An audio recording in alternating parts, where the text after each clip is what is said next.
Hello साथीहरू, अहिले हामी दमकको जनजाति महासङ्घद्वारा आयोजित महोत्सवमा छौँ।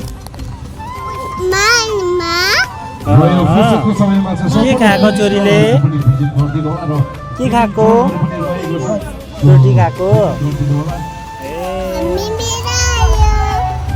हामी को आयो छोरी? नानी?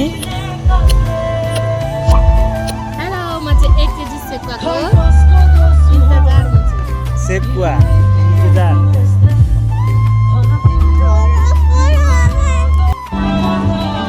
हाम्रो सेकुवा पनि आइसक्यो। नानी